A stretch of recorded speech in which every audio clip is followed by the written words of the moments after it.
Okay, so America bombed Iran, bombed the nuclear sites, flattened them, and then America accepted a ceasefire. And the moment that ceasefire was announced, do you know what the Iranian president did? He went on national television and called it, and I want you to remember this exact quote, a great victory. And then the supreme leader of Iran, Khamenei, gets up and says, the American strikes did nothing significant. He says America gained nothing. He says Iran will never surrender. Now you're sitting at home and you're thinking, wait a minute here. You just got bombed. Your nuclear sites are destroyed. Millions of your own people are fleeing your cities. And you're calling this a victory. Here's the thing. They might actually be right. Today I want to walk you through exactly why, step by step, because if you think America got the better end of this ceasefire, I'm going to show you something that's going to seriously change your mind. If you're learning something here, please hit subscribe. Many of you are aware of what's been happening with the channel. If you feel like supporting, a link in the description. I've spent months researching what's coming between 2026 and 2030, and I put it all into an ebook called The Next Global Shift, How to Stay Ahead of Economic Collapse and War. The economies, the conflicts, the moves you need to make. If you want my ebook, link in the description. All right, first, let's back up, because to understand why Iran may have already won, you need to understand what Iran's actual strategy is, okay? Iran doesn't have a military anywhere close to America's. They know they cannot fight the United States in a straight-up head-to-head war and come out on top. So instead, for decades, Iran built something called the Axis of Resistance. What is that? It's a network of allies spread across the entire Middle East. Hamas in Gaza, Hezbollah in Lebanon, the Houthis in Yemen, armed groups in Iraq. And for a long time, the Assad government in Syria. The idea is very simple. You can't punch America directly, okay? America is too big, but what you can do is poke them everywhere all at once so they can never get comfortable, never pivot away, never fully focus their attention somewhere else, like Russia, like China, okay? Iran's goal was never to defeat America on a battlefield. Iran's goal is to keep America stuck, keep America bleeding slowly, keep America spending money and military attention in the Middle East forever. That is the game. So now let's ask ourselves honestly, did this ceasefire help Iran play that game? Or did it stop it? All right, June 2025, this is where it all explodes. On June 13, 2025, Israel launches what they call Operation Rising Lion. They send over 200 fighter jets, and that is not a small number. Okay, flying roughly 1,500 sorties over 12 days. They hit more than 100 Iranian facilities, nuclear sites, military sites. They kill key scientists. They kill key commanders. From Israel's perspective, this is the moment they've been building toward for decades. Iran fights back with something they call Operation True Promise 3. And here's where it gets interesting. Iran fires roughly 550 ballistic missiles and around 1,000 drones at Israel in 12 days. That is a staggering number of weapons. About 90% are intercepted. Okay, so Israel's defenses mostly hold. But here is the part that doesn't get enough attention. 31 missiles made it through. 31. They hit a power station. They hit an oil refinery in Haifa. They hit a university. 28 Israelis are killed, almost all of them civilians. Over 3,000 injured. More than 9,000 people displaced. Now, on the Iranian side, the damage is far worse. Between roughly 1,060 and 1,190 Iranians are killed by Israeli strikes. Nearly 5,000 injured. And here's a detail that should really stick with you. About 9 million people fled Tehran and other major cities, running toward the northern provinces. 9 million people just running. Can you picture that? Then on June 22nd, 3 days before the ceasefire, the United States enters the war directly. American planes drop bunker buster bombs on Natanz, Fordow, and Isfahan. These are Iran's crown jewels, the most important nuclear facilities they have. The Institute for the Study of War later concludes that those strikes severely curtailed Iran's nuclear enrichment for the foreseeable future. So by the time the ceasefire arrives, Iran has lost nuclear facilities, key commanders, and roughly half of its entire ballistic missile stockpile, either fired at Israel or destroyed by Israeli strikes. That sounds like a catastrophic loss, right? Okay. Keep that number in the back of your mind. We are coming back to it.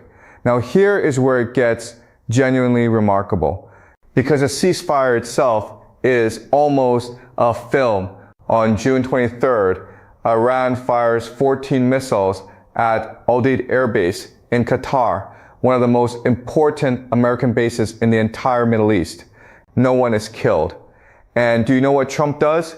He goes on social media and thanks Iran for the very weak response. He basically signals, all right, let's make a deal. That same evening, Trump announces a ceasefire brokered through Qatar. Iran's foreign minister, Abbas Araghchi, comes out immediately and says, hold on, there's no formal agreement. But he says Iran will stop attacking if Israel stops by 4 a.m. Tehran time. Not exactly a surrender, okay? The next morning, the ceasefire nearly falls apart completely. Iran keeps firing missiles at Beersheba, at northern Israel. Iran says Israeli strikes are still continuing on their side. And Israel is apparently preparing a massive retaliatory strike in response. And here is a single detail that tells you everything about who had leverage in this situation. Trump reportedly pressures Netanyahu to cancel that big strike. Israel ends up hitting only one radar site near Tehran, a fraction of what they had planned. America, the most powerful country on earth, talks Israel down from its own retaliation, and then it holds. And every single side immediately declares victory. Trump says, victory for everybody. Netanyahu calls it a historic victory that will stand for generations.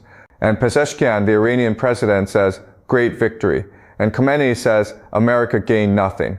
Okay, so who's actually telling the truth here? Here's what I want you to understand.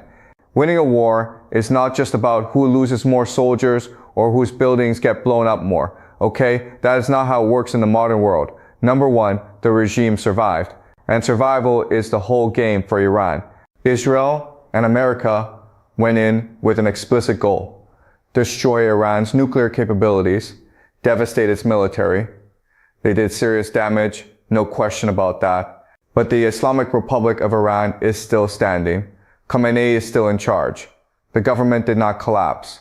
And from a Shia perspective, a culture that has always defined itself as the persecuted minority, willing to sacrifice and endure, surviving a direct attack from the world's most powerful military and its strongest ally is not spin.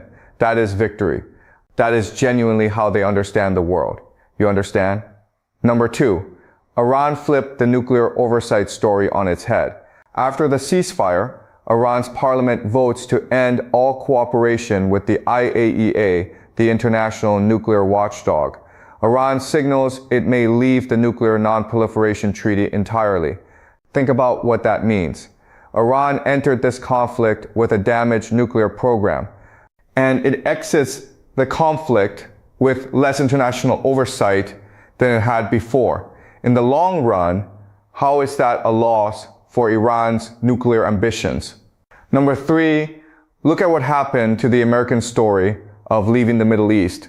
For years, Washington talked about pivoting away from the region, focusing on China, reducing its footprint. That idea is dead.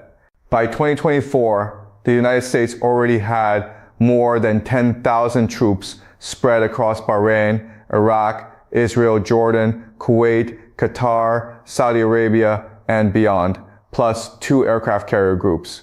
Does that look like a country leaving the region? And by 2025 and into 2026, America is more deeply embedded there than ever. More troops, more carriers, presidential visits, high-stakes diplomacy. America is stuck. And that is exactly what Iran's strategy was designed to produce. But here is the part that really settles the argument. Because the 12-day war was just Act 1. By early 2026, the United States and Israel are at open war with Iran. And Iran plays its most powerful card, the Strait of Hormuz. What is the Strait of Hormuz? It's a narrow waterway in the Persian Gulf. And about 20% of all the oil consumed in the entire world flows through it every single day. 20%, plus about 20% of the world's liquefied natural gas. In early 2026, Iran's Revolutionary Guard declares it closed. They threaten to set any vessel attempting passage ablaze. At least 5 tankers are damaged, 2 people killed, about 150 ships stranded. Effectively, more than 90% of normal oil and refined product flows are blocked. What happens to oil prices? They shoot past $100 a barrel. Some analysts see them reaching $150 if the closure holds. By April 5th, 2026, Brent crude is around $110. US crude around $113. Every American driver feels this at the gas pump. The International Energy Agency, whose entire job is stabilizing global oil markets, has to release a record 400 million barrels of emergency crude reserves just to try to slow the bleeding. And then, here's the part I really want you to sit with. The United States sends a 15-point ceasefire proposal to Iran through Pakistan as a go-between. The proposal asks Iran to accept limits on its nuclear program, restrictions on its missiles, and guarantees of free passage through the Strait of Hormuz. In exchange, some sanctions relief. Iran rejects it, flat out, and sends back a counterproposal demanding that the United States recognize Iranian sovereignty over the Strait of Hormuz and pay war reparations. Okay, now you tell me who has the leverage in that negotiation. All right, I know what you're thinking right now. You're thinking, but Iran lost so much. Their nuclear program is badly damaged. Roughly half their ballistic missile stockpile is gone. Their proxy network, Hamas devastated in Gaza, Hezbollah hit hard in Lebanon, Assad's Syria collapse has been gutted since 2023, thousands of Iranians are dead. You're right, all of that is true, and it matters. But here is what you have to weigh against it.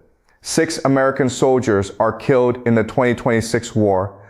Oil is trading above $100 a barrel, which comes straight out of the wallet of every retired American on a fixed income, every family at the pump. The United States is now deploying thousands of Marines and paratroopers from the 82nd Airborne Division into the region on top of the forces already there. And America came into all of this with the stated goal of eliminating Iran as a strategic threat. Iran is still there, still fighting, still holding the key to the world's most important oil choke point. And here's the last thing I want you to think about. The next time a government somewhere in the world is thinking about whether to stand up to the United States, they will look at what happened here. They will see that Iran took the full force of American and Israeli air power and didn't fall. That story doesn't go away. It travels. Winning and losing in geopolitics is not like a football game, okay? There is no final buzzer. There is no trophy handed out at the end. The question you have to ask is this: whose long-term goals were advanced and whose were set back? America went in wanting to end Iran's nuclear threat. The sites are damaged, but Iran now has less international nuclear oversight than before. America wanted to stabilize the region. Instead, it is more entangled than it has been in years. America wanted oil prices down. Right now, oil is around $110 a barrel, and American families are paying for it. Iran wanted to survive a direct confrontation with the most powerful military on earth. It survived. Iran wanted to keep America stuck in the Middle East.